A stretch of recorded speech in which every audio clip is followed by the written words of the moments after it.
This is Fred Richani. I have right here on the line a very special guest. He is a creative director, a game designer, a founder.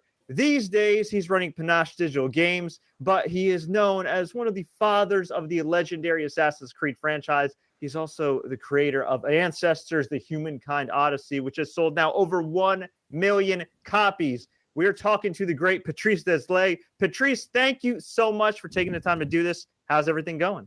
Pretty good. Looking forward to have a chat with you, man. How's it been working through this pandemic? We've been okay at Panache. We've been lucky to be in betweens, I would say, projects. So we finished Ancestors like 2 months prior to the beginning of it all, and we were already working on our next thing. So we're lucky, and it's been 2 years almost now, and we're still there. So everything has been cool, but yes, we had to adjust suddenly on March 12th. We needed to make sure that the team could stay focused and continue working, and it was pretty smooth on our side. You mentioned to me off the air that you had your first hockey game the other night in almost 2 years. Could we see a hockey game coming from you one day? No. I'll let that to EA. They're doing a pretty good job. Now, as far as everything going on with Ancestors, it was kind of a really different game from what you previously worked on in Ubisoft and your time in between and everything. And it's been a huge success. If you go on Steam, overwhelmingly positive reviews. Very unique concept. Playing as primates and everything. Did you expect all this success? Oh, yes, you hope for it and you work towards that goal. And so we were lucky to have that success because it's our first game, right? Have to have in mind that at the beginning of it all, it was 2 guys and a PowerPoint on the streets of Montreal after all the THQ adventure, and suddenly 5 years afterwards, we had a team, we had a game. And now we have a success. But was I afraid or anxious about it? Yes and no. It's part of the deal. You never know how people will react to what you make, and we knew it was different. It was our way of making a game with roughly an average of 20-25 people. And so we had to think outside the box because we cannot compete with teams of 800 plus, right? So we had to think differently, and the subject matter was perfect for that. How do we make a game about evolution? It's and then we let you players to figure it out, and so yes, it's a big toy, and you create your own adventures in it, and people, when it clicks for real. And so but we weren't afraid of it. It's really, this is you don't name your studio Panache and then try to do like everybody else. It doesn't fit. So yes, we try to push the boundaries of what is the medium somehow. What is interactivity, what is game, and so it's part of our DNA to be different. So we cannot be afraid of it. And how did you come up with the concept? I mean, it's pretty unique. Obviously, survival games have been out for ages now, but this is a pretty unique concept, and one that, whether it's a studio of 25 people or 2,500 people, it's definitely different from anything out there right now on the market. And I think that's why people like it. I guess so. And I think with the pandemic also, we receive a bunch of messages and personal letters about people who said, going in Africa 10 million years ago made me understand, what the hell are we doing here now, and how it's all related. The concept came from, the very inception of Panache. What would be our first game? And at first, when you do a third-person game, it's all about the mechanics and the 3 C's, the character, camera, and control, and at first, my first idea is let's try to make a game that is all about those mechanics on how do you interact with the 3D world. And then I realized when I was pitching it that the people said, no, but you're the historical dude. You need an historical, time period. And I went like, okay, what would be the perfect Well, at first I was a little bit bummed because I didn't know about my branding like that. For me, because I think about sensation, about mechanics, like I said, loops, and not about the overall metal loop, if you will. And so realizing that I was the historical game designer in the industry was like, okay, that's my brand. So I need to somehow continue in that. And then suddenly I had a flash, just like when I had a flash for Assassin's Creed or for Prince of Persia with the rewind. I had the flash. I said, oh, if we go back in time really far away and we talk about at the very beginning of it all and prehistorical time period, we could focus on the interactivity, what we needed to have a toolbox in order to make other games afterwards. And because in prehistorical time, I would not have to build a society, technologies, cities, crowds, and whatnot. We could focus on the main character and how he behaves and how he interacts with the 3D world. And this is how it all started. And then at the very beginning, we were the trend a bit of the episodic content type of business model, and so we could do evolution and we could do chapters according to evolution. Then things change. With our publisher private division, we have the discussion and let's make an entire game. Let's forget episodic, and we kept the evolution, and we decided then to create this big huge world, open world, and but yet the subject matter asks us to be different. What is evolution? And again, because of the size of the team, also just put systems that will interconnect through mechanics. And this is how ancestors came to be. You're kind of known as the history guy, and it kind of took you off guard at first. You were like, whoa, wait a minute. And I understand, as any type of creator, you never want to be kind of put in a box or labeled something, because every creator is dynamic in their own respective way. Do you kind of embrace that label now as kind of the history guy? Yes, no problem. It's not like I hate history. I often said like history for us modern human beings is almost a fantasy world. If you go like only 100 years, it's so different, and so it's really rich to go back in history and try to recreate it somehow. And it is as foreign to us as another planet or a parallel universe. And so no, I embrace it somehow. And yes, I have other games in mind that takes place now or in the future. It's funny because at the end of the day, if you analyze Assassin's Creed, it's more a sci-fi setting than it is an actual historical recreation. It's it takes place with Desmond at the present, and a machine that lets you relive your ancestors' memories through your DNA. This is the core of the IP. But since we're playing in the past, it's an historical game, and so. But yeah, I have no problem with it. Like I said, I like it. When you helped create Assassin's Creed, did you have any rights to that IP? No. I was a normal employee, and so no. You sign to let go of all rights to anything you create, and it's the same for every big studios. And so no. So in addition to your immense creativity, was that also part of the reason you wanted to kind of start your own shop, so you have have more of a say and creative direction? For sure. It was, but yeah, don't get me wrong. At UB, I had freedom while I was working on those games, and yes, there's red tapes, and I maneuver around it or through it with it. It's part of the deal somehow. But yeah, for sure, for us, when GF, my co-founder and business partner, we created Panache. It was to create new IPs that would belong to us, and that would, in Montreal is a pretty video game development hub, but we mostly do games for other people. And so for us, it was really, really important that we would create a what's the word, value for this hub, that and the value in video games lies into the IP, not into employees that have salaries. And so for us, that was our goal. And yes, Ancestors is an IP now, and we'll see when we'll come back to it. Right now, we are not working on the sequel of Ancestors. Working on something else that I'm not going into details if you have the question.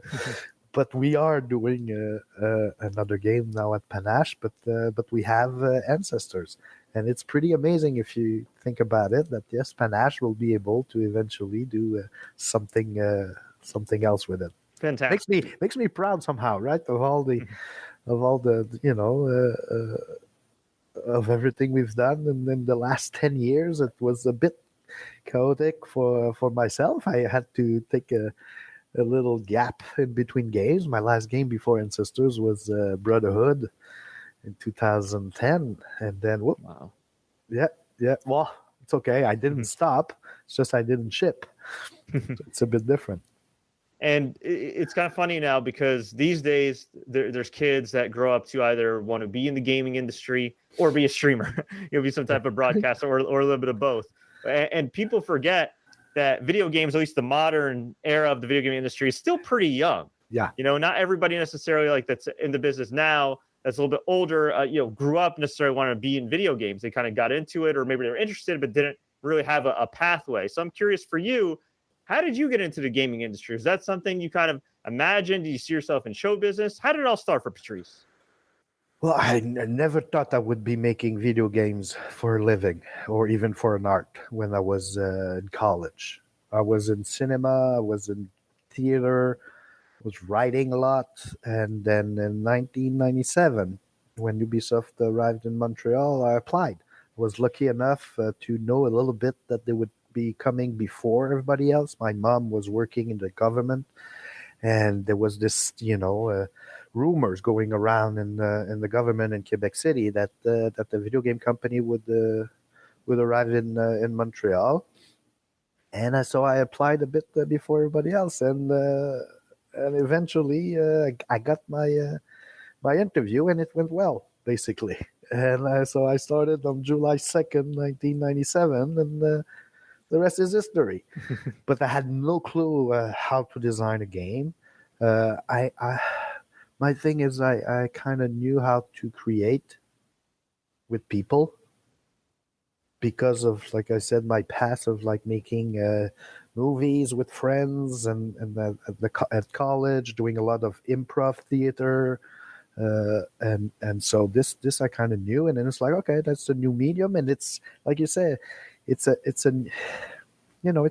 young industry, it's a young art, and so I'm one of the old timers now. Wow, right? And I'm not even 50, and so I just feel like we're still pioneers. It's the beauty of it all somehow. Right? Yeah. You can be different. You know, if you write a book, I mean, holy cow, there's a lot of people who wrote books before you. If you do a movie, you have 125 years worth of history of filmmakers, and so and video games are like, oh, you can still talk with the people who were there in the 70s and the 80s. So it's pretty neat. It's pretty neat. Me, when I started, we were at the beginning of the 3D space. How do we, like I said, how do we interact with the 3D world?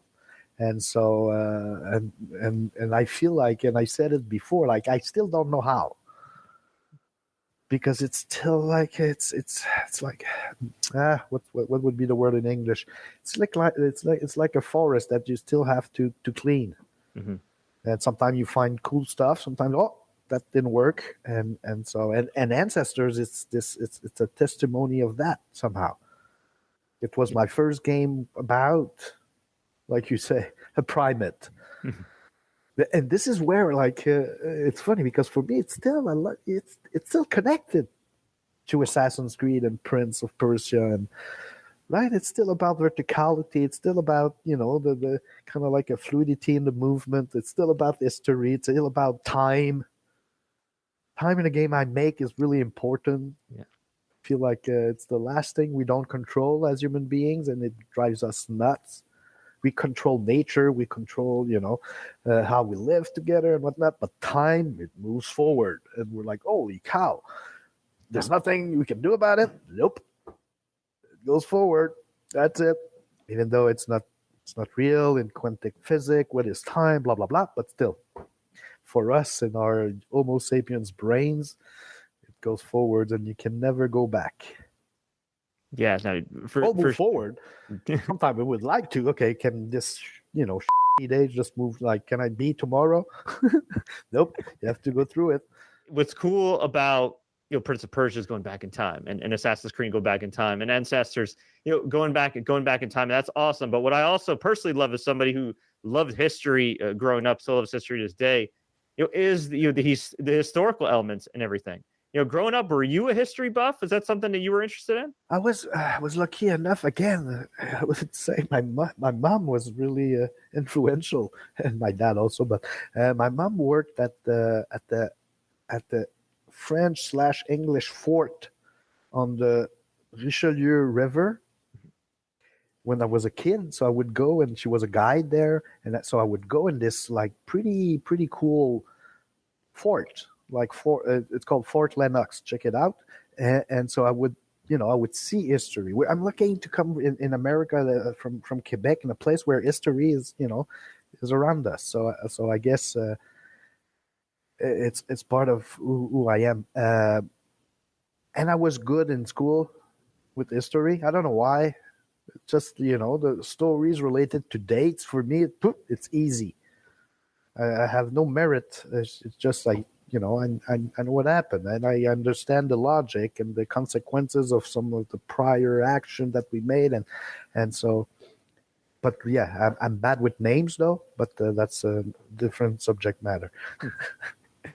It's hard to believe, man, that next year it's going to be at least in the U.S. it's going to be the 15-year anniversary of Assassin's Creed. How does it make you feel to see a game that's positively impacted so many people? Not just fans and gamers alike, but people have been able to get work in the industry and everything else, to the point where now 15 years later, the franchise is still going strong. Well, yeah, it's funny because for me it was just first I was a bad employee. I was asked to do a sequel to Prince of Persia: Sands of Time on the next generation of platform.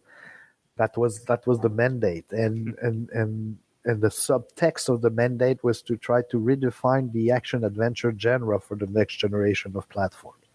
And instead of coming with the Prince of Persia game, I came up with Assassin's Creed, basically. I remember, one night I said, and the Animus and the DNA, and then and my goal was just to push again forward. What would be an action-adventure game?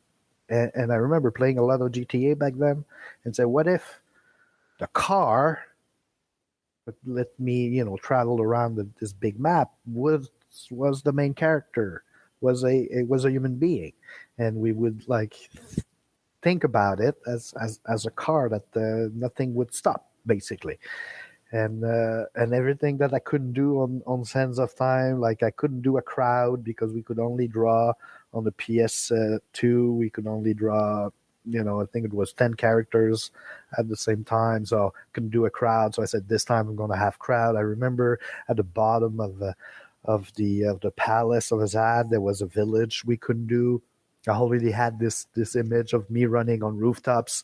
We couldn't do it because of time constraint and whatnot. So I say, this time I'm going to do it, and let's have an entire city as a playground, and everything.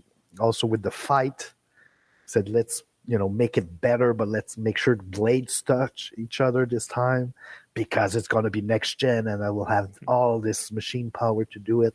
And yes, it's kind of like I just did it to make a cool game for me and my friends somehow, and then it became something else with Ubisoft, power and machine, PR machine and whatnot. But I think the quality of the proposition was good enough, so people embrace it, and that I'm lucky. I'm just a lucky bastard somehow. It was not my goal to create an icon, but yes, also for me, I feel like if I'm here to do something, let's make it worthwhile and different and unique. Otherwise, just stay home. That's my own personal view. It's a little bit more difficult, maybe more stressful somehow also, because you don't have any comparable. But at the end of the day, I sleep well at night because I know I've pushed as much as I could. Absolutely. And one thing I appreciate too, as a gamer who's Middle Eastern, I love kind of like the Middle Eastern elements in a lot of your games and everything. And the Middle Eastern elements in a lot of your games, from Prince of Persia to the first couple Assassin's Creed. What kind of drew you to kind of Middle Eastern history or kind of Middle Eastern culture and elements, or Arab culture and elements? Oh, that I didn't choose. It chose me. Honestly, I was working on. I remember at the time I was working on a Tom Clancy's game, and then I was switched project. That other project didn't work out. Ubisoft bought Prince of Persia, the IP, and then I went to see a presentation of the team that was working on it, and I went like, oh, I wanna join that team, and then I was in with Prince of Persia, and again, like I said, when I was asked to do the sequel, it was Prince of Persia, and so I went like, yeah.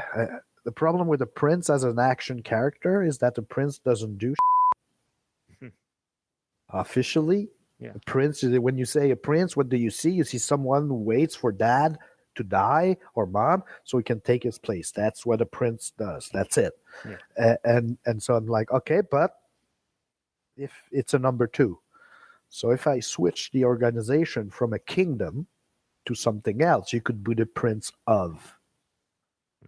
And then I started to, because I heard that I think the future in marketing or the trend back then would be historic, accuracy. That would be a thing. It's like, oh, I like history. And I started to read, and I stumbled upon the historical myth of the old man of the mountain with the assassin and Alamut. And it's like, this isn't Persia.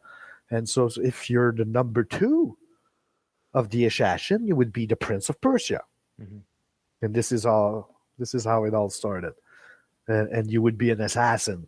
And an assassin, suddenly your prince, he's got an action attached to it, and it's much easier to let people understand what the game is going to be about. And this is the the genesis of Assassin's Creed. And it's all in the Middle East because of Prince of Persia. And then I did the second one in Italy because I lived there for a year back in 91, 92. And so I said, where do we go next? And we had a list of, place we could go. The Italian Renaissance came up, and I said, yes, I want to do a game in Italy. So I was still around the Mediterranean Sea, and we could make a link between, the Fourth Crusades and Florence and whatnot, and give this sense of like, whoa, this story is epic.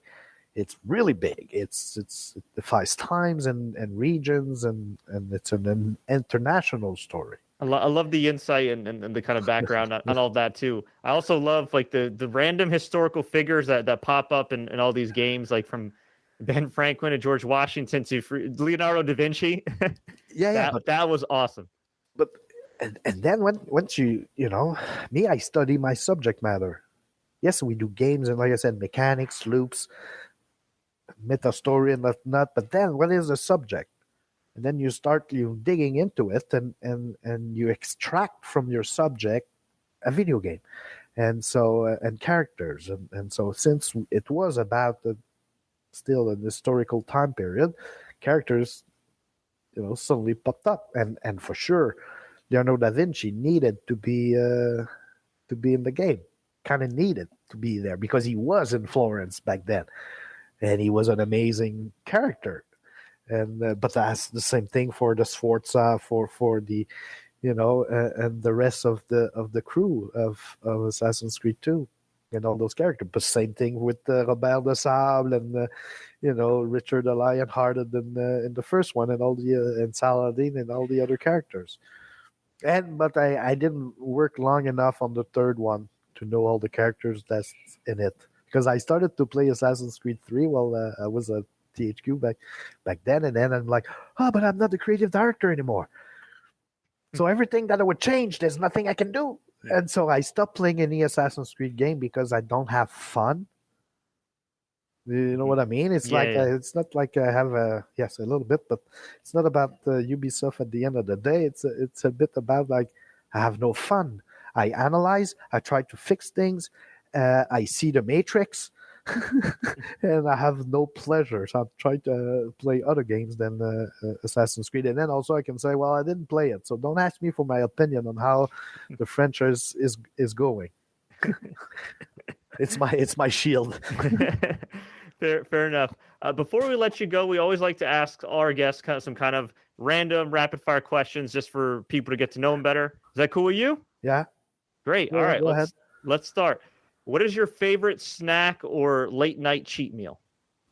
Chips. Any kind? Yeah, I'm a barbecue chips or ketchup because I'm Canadian, I guess. Good choice. What's your most awkward moment in your career? Something that, like, if we were at a party or something, I'm like, hey, Patrice, tell me a funny story, like one that just kind of comes to mind, like, oh man, that was awkward or embarrassing. Embarrassing. Whoa. Yeah. Once in a meeting, and it's not. It's embarrassing for me because I kind of like that was the limit. I went in defending an idea. I went like, this is so important. It's like you live or die, and I'm like, and I said, no, it's not. But I remember just saying it out of passion. You have to do it. Or you're gonna live or die on this. And it was on Prince of Persia. I'm like, no, and I was a bit ashamed because no, nobody's dying making a video game at the end of the day. There's no idea that is live or die idea. It's not the best of story, but still, this is for me in my career. Like I went too far on this one, and I learned from it, and I was ashamed. So yes, I was like, oh no, nobody's dying. You learned from it. That's all that matters. Yeah, exactly. Right? I was young. Yeah, we all were once. What's the hardest part of entrepreneurship? It's the stress of in between projects when you look for money and receiving a lot of no's before a yes, because you only need one. You'll receive a lot of no's whatever you are, you'll see. And then so that's hard because you believe in your project, you believe in your team, you believe in your ideas, and then people say yeah, no, and you see no, no, no, no, and then eventually somebody says yes, and then you move forward. But that's tough. That's not fun. On the bright side, what's the most rewarding part of entrepreneurship? Having people around us. It may sound cliche, but somehow it's like that's cool to have people that believes in you and believes in your vision, and that and that they would bonify what you have in mind. That's the most amazing thing. And then eventually say, yeah, I trust you. You can a little bit, take a step aside and say, okay, I got a team now. I'm not alone. That's the best part. If I had one wish I could grant you, and you could change just one thing about the gaming industry today, what would it be? That we have enough time to finish what we started all the time. How aware are you of kind of the grind and the crunch and everything else? Like, how do you kind of walk that line between, okay, we have to honor the commitment we made to our partners, but at the same time, I have to honor the commitment to my staff who is, busting their asses to get this game or update out there? My staff is always first. Always. And so at Panache, we have the Panache way of making games. Sprints of 6 weeks. First week is design and planning together. Then we develop for 4 weeks, and then we ship on the 6 weeks. And there's 8 sprints a year, and no meetings on Mondays. That's your free day. 2 weeks of vacation at Christmas. Take your vacation. I don't want to burn anybody down. That's not the point. We're here to have fun and make a good product together, and that will always be first is the team, and that's the way we do things. What's the best piece of advice you give anybody looking for success in the gaming industry? Well, don't look for success. No. That's not the Wow. don't look for success. That would be my advice. Just enjoy the process. One day at a time, 1 hour at a time. Don't look for success. Success will come or won't. There's nothing you can do about it, really. So just have fun along the way. Oh and yeah, enjoy yourself. yeah. You know, the ship date is one date. It's all the other days before. So don't and success. There's no freaking guarantee for success. There's no formula. There's so many things that needs to arrive to have success, and it's not because you don't have success that you have a failure. So don't look for it. That's a great way of looking at it. And you're right. I mean, there's so many hands in the cookie jar, so many cooks in the kitchen, and it's like you can't control everything. If you're a dev, you're a game designer, if you're a creative director, you can only do so much on your end before it's out the door, and then it's all up in the air. And at the end of the day, I think what you're saying too is whether a game sells well or not doesn't mean you personally made a bad product. You can still be proud of your work. I mean, there's so many games that are underrated that maybe don't get the love, but that doesn't mean you made a bad product and you should still be proud of that work, right? Yes, totally. And since again, it's all about making it. That's the thing. That's what I love the most is making the thing. It's really out of nothing, out of a, two synapses that connect two dots of an idea, then eventually there's something and people like you and other enjoy in their private space. Well, that's amazing, and that's enough at the end of the day. And then yes, I want success for Panache so we can continue that process somehow. Enjoy the process, enjoy the journey. Exactly. Excellent. Well, Patrice, I thank you so much for your time, man. It's been a pleasure to talk to you, learn about your journey and everything. Before we let you go, where can fans find you and Panache online? Oh, that is asking me the bad question. Panache Digital Games.com and on Twitter and Facebook, Panache Digital, and you'll find us somewhere. I'm like, I'm so bad at this. And me, I think I don't even know my handle on Twitter, but or Facebook. There's not a lot of Panache and Patrice out there. Check it out. Find us. It's easy. Google it. Google it. I'll make it easier for everybody. Yes, if you want to put, we'll put all the stuff in the show notes. And if you want to play Ancestors, the Humankind Odyssey that has sold over 1 million copies, you can check it out on Steam, on Xbox Store. Just Google it, Amazon. You'll find it. Yes, it's an awesome game. Yes, check it out. Thanks. Thank you so much, Patrice. Thanks, Fred.